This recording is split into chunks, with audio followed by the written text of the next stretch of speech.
बालिका उच्च माध्यमिक आदर्श विद्या मंदिर आदर्श नगर बालपुरा की ऑनलाइन कक्षाओं में आप सभी विद्यार्थियों का हार्दिक स्वागत अभिनंदन। प्यारे विद्यार्थियों, आज हम कक्षा 12 के हिंदी अनिवार्य विषय में जो कवि रहीम हैं, उन रहीम की अमृत प्राप्त लेखनी से लिखित जो दोहे हैं, उन शेष दोहों का अध्ययन करने जा रहे हैं। कवि रहीम ने, मैं आपको बता देना चाहता हूं कि कवि रहीम जो है मुसलमान होते हुए भी हिंदू धार्मिक पौराणिक ग्रंथों का उन्होंने अध्ययन किया और उन्हीं पौराणिक ग्रंथों के अध्ययन के बाद कवि रहीम ने ये पद नीति के पद लिखे। आप बात करते हैं नीति के पदों में कवि रहीम क्या करते हैं, तो यहाँ कवि रहीम ने वामनावतार की बात कही है। जैसे मैं आपको बता देता हूँ कि प्रहलाद जो थे, भक्त प्रहलाद, उनके पौत्र थे राजा बलि। उन राजा बलि जो थे वो अपनी दानवीरता के लिए प्रसिद्ध थे। तो भगवान विष्णु ने एक अवतार लिया। वो अवतार था कदमे, वो बहुत छोटे थे, इसलिए उन्हें वामन अवतार के नाम से जाना गया। तो कहते हैं कि वामन अवतार के नाम से उन्होंने भगवान जो वामन है वो बलि के पास जाते हैं और उनसे 3 पग भूमि मांगते हैं। 3 पग में 3 पैर, 3 ढग, 3 कदम भूमि में पूरी वसुधा यानी पूरी पृथ्वी, ब्रह्मांड और वैकुंठ लोक जो है उसको अभिनय अधीन कर लेते हैं और तीसरा पांव बलि के सिर पे रखना पड़ता है। ऐसी घटना है और उसी के आधार पर ये दोहा लिखा। रहीम कहते हैं कि मांगे घटत रहीम पद, कित्तौ करो बड़ी काम, 3 पेग वसुधा करो, तौ बावने नाम। आदमी कितना ही बड़ा काम कर ले, लेकिन वो याचक बन जाता है, मांग लेता है, याचना करता है, तो उसका महान व्यक्ति का भी गौरव कम हो जाता है। कवि रहीम ने यहाँ यही बात कही है कि दूसरों के सामने हाथ फैलाने से, दूसरों के सामने याचक बनने से महानतम व्यक्ति का भी गौरव समाप्त हो जाता है। क्या कहा है देखिएगा, मनुष्य चाहे कितना भी बड़ा और आश्चर्यजनक काम करे, मनुष्य चाहे कितना भी बड़ा या कितो करो बड़ी काम, कितना भी बड़ा काम कर ले, मनुष्य चाहे कितना भी बड़ा काम कर ले या कितना भी आश्चर्यजनक काम कर ले, किंतु मांगने पर, मांगे घटत पद, मांगने पर उसका पद जो होता है, उसकी महानता जो होती है वो कम हो जाती है। देखिएगा शाब्दिक अर्थ में कितो करो बड़ी काम, कोई भी मनुष्य जो है वो कितना भी बड़ा काम कर ले, कितना भी श्रेष्ठ काम कर ले, और या यूं कहूं कि कितना भी आश्चर्यजनक काम कर ले, लेकिन यदि वो मांगता है, किसी के सामने हाथ फैलाता है, तो उसका पद, उसकी महानता या यूं कहें कि उसकी प्रतिष्ठा अवश्य कम हो जाती है। जैसे दृष्टांत दिया है और दृष्टांत देकर के क्या कहा कि स्वयं भगवान भी जब बलि से दान लेने गए, कौन भगवान? वामन भगवान। जब वामन भगवान जो है वो स्वयं भी बलि से दान लेने गए, तो 3 डग में ही 3 पग वसुधा करो, 3 पांव में सारी पृथ्वी को उन्होंने नाप डाला। लेकिन फिर भी इतना महान कार्य उन्होंने किया कि 3 पैर में वसुधा को नाप लिया। कितना विशाल का है पृथ्वी लोक, कितना बड़ा था, आकाश लोक कितना बड़ा था, लेकिन 3 पांव में ही उन्होंने इस पूरी पृथ्वी को और आकाश को नाप लिया। कितना महानतम कार्य किया। इतना महानतम कार्य करने के बाद भी उनका नाम क्या रहा? नाम हुआ छोटा। वामन का मतलब होता है छोटा, बावने का मतलब होता है छोटा। चाहे वो कितना ही बड़ा काम कर दियो, लेकिन उनका नाम तो वामन ही पड़ा। तो कवि रहीम ने यही बात कही है कि इस संसार में कोई भी व्यक्ति, मनुष्य चाहे कितना भी आश्चर्यजनक काम क्यों न करे, कितना भी महानतम काम क्यों न करता दिखाई दे, लेकिन वो मांगता है, कोई मांगता है, कोई याचना करता है, हाथ फैलाता है, तो उसकी प्रतिष्ठा अवश्य कम हो जाती है। जैसे स्वयं भगवान जो है बलि के द्वार पर मांगने गए, उन्होंने 3 डग में पृथ्वी को नाप करके बहुत ही महानतम कार्य किया, फिर भी उनका नाम वामन ही पड़ा। ये इसका पद है। आप देखिएगा कवि रहीम ने भगवान विष्णु के वामन अवतार के बारे में उल्लेख किया है। भाषा सरल, शैली अलंकारिक है, भाषा सरल है और शैली, अलंकारिक शैली का प्रयोग किया गया है। इसके अलावा यदि आप देखते हैं तो दोहे में अनुप्रास और दृष्टांत अलंकार भी दिखाई देता है। अलंकारों में कौन सा है? दृष्टांत है, दृष्टांत और अनुप्रास अलंकार का प्रयोग दृष्टव्य है। हो गया। आगे देखिएगा, आगे का हम पद पढ़ते। मान सहित विष पाई के शंभु भये जगदीश, मान सहित विष खाए के शंभु भये जगदीश, बिना मान अमृत पिए राहु कटाए शीश। प्रस्तुत दोहे में कवि रहीम ने जो है मान और सम्मान की बात की है कि एक उदाहरण दिया। मैं आपको उदाहरण दे देता हूँ। यहाँ जो दिया गया है वो घटना है समुद्र मंथन जो हुआ, उस समुद्र मंथन की घटना की। उस घटना में, समुद्र मंथन की घटना में दो वाक्यांश हुए। पहला ये हुआ कि राक्षस और देवता दोनों ने मिलकर के समुद्र का मंथन किया और उस समुद्र के मंथन में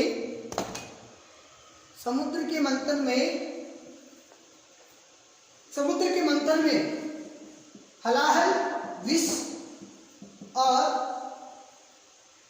अमृत निकला। हलाहल जो है कौन पिए? तो भगवान शंकर जो है उन्होंने हलाहल विष जो है वो पिया।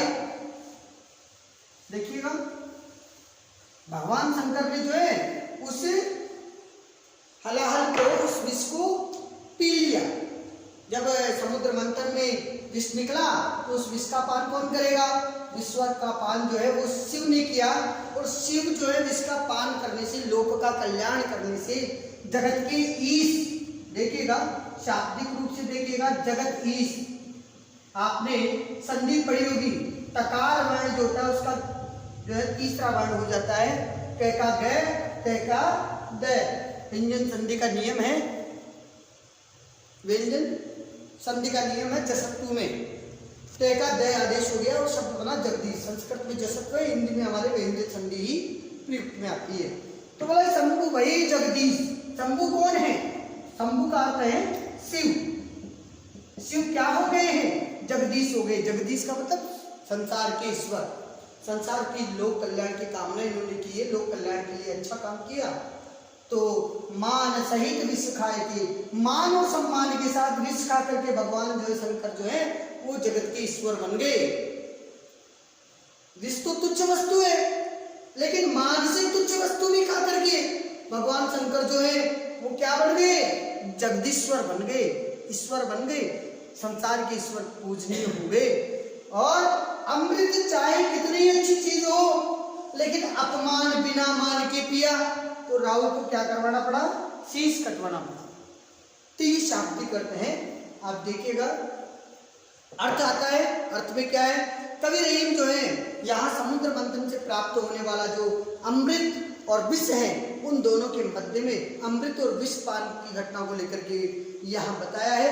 कवि कहते हैं कि समुद्र मंथन से प्राप्त जो विष है, उस विष का सम्मान सहित भगवान शंकर ने पान किया, भगवान शिव ने उसका पान किया, तो वो जगत के रक्षक जगदीश कहलाए। परंतु देवताओं के बीच में छिप करके राहु ने बिना मान के अमृत पिया, इसलिए उसे शीश कटाना पड़ा। तो ये पूरी की पूरी घटना जो है वो समुद्र मंथन की प्रसिद्ध पौराणिक घटनाओं को आधार लेकर के स्वाभिमान पूर्वक जो है ये जीवन बिताने वाला संदेश दिया है कि व्यक्ति को क्या करना चाहिए? मान सहित स्वाभिमान। स्वाभिमानी व्यक्ति सदा सुखी होता है, अपने स्वाभिमान के लिए, अपने अभिमान, स्व अभिमान के लिए, स्वाभिमान के लिए बात कहिए कि मान सहित विष खाए के, स्वाभिमान के साथ जीवन जीना चाहिए। जैसे भगवान शंकर ने मान सहित यानी स्वाभिमान के साथ तुच्छ वस्तु विष का भी पान किया, तो भी जगत की रक्षा करने वाले ईश्वर कहलाए। और बिना स्वाभिमान के, बिना मान के छिप करके देवताओं के बीच में बैठ करके राहु ने अमृत जैसे श्रेष्ठ वस्तु का पान करने के बाद भी उसे शीश कटाना पड़ा। साहित्य की जो भाषा है वो ब्रज भाषा है, कहने के उदाहरणात्मक और व्यंजनात्मक ज्ञान इसमें दिया गया है। कथन शैली बहुत ही प्रभावित शैली है, ध्यान रखिएगा। कथन शैली जो है बहुत ही प्रभावपूर्ण तरीके से कही गई है। और यूं देखिए तो व्यंग्यात्मक शैलियां और उदाहरणात्मक शैली का प्रयोग भी हुआ है। व्यंग्यात्मक शैली लीजिए, आगे का पढ़ते हैं। आगे के में क्या कहा है देखिए, अगला दोहा पढ़ते हैं। रही मन जीवा बावरी, कई गई सरग पताल, आप तो कई भीतर रही, जूती खाते कपाल। क्या कहा कि ये जो जीवा होती है ना, ये बिना हड्डी और मांस की होती है। दोष किसका? जीवा का। लेकिन जीवा को पकड़ कर आपने कभी देखा कि भाई जीवा की जो है पिटाई हो गई हो, या जीवा की कभी प्लास्टर बंधा हो, कोई टूट गई हो? ऐसा नहीं होता। जीवा तो बाहर निकलती है, बोलती है और चली जाती है। जूते किसको खाने पड़ते हैं? सिर को खाने पड़ते हैं, कपाल को। कपाल की जीवा की यही लड़ाई है। मैं तो बेचारा कभी गलती ही नहीं करता, गलती जीवा करती है और जूते जो है मुझे खाने पड़ते हैं। यही बात कवि ने अपनी इन दोहों में कही है। रहीम कहते हैं कि जीवा जो है वो बड़ी नादान है। रही मन जीवा बावरी, बावड़ी है। बावरी का मतलब बावड़ी है, नादान, समझदार नहीं है, पागल हो सकती है, यूं कह सकते हैं। अपन कहते हैं बावड़ी हो गई क्या? बावड़ी शब्द बावरी से दिया है कि रही मन जीवा बावरी। रहीमदास जी कहते हैं कि जीवा जो है ये तो नादान है। कही गई सरग पाताल, सरग पाताल यहाँ स्वर्ग और पाताल अर्थात अनर्गल बातें, बिना सोचे समझी बातें। यहाँ स्वर्ग, सरग और पाताल का मतलब स्वर्ग अच्छी, और पाताल का मतलब जो सही नहीं है, श्रेष्ठ, अश्रेष्ठ। तो स्वर्ग पाताल से मतलब अनर्गल। एक तरीके से आप ये देख सकते हैं, सरग पाताल का मतलब अभिप्राय होता है अनर्गल बात, बिना सोचे समझे। इसका अर्थ आप क्या लोगे? बिना सोचे समझे, अर्थात अनर्गल बात, ऐसी गल जो अनर्थ हो, बेकार हो। तो क्या कहा? कही गई सरग पाताल। तो कवि रहीम कहते हैं कि जीवा जो है ये तो नादान है, ये बोलते समय कुछ भी अनुचित या अनर्गल बोल जाती है। इसका दुष्परिणाम बेचारे किसको उठाना पड़ता है? सिर को भोगना पड़ता है।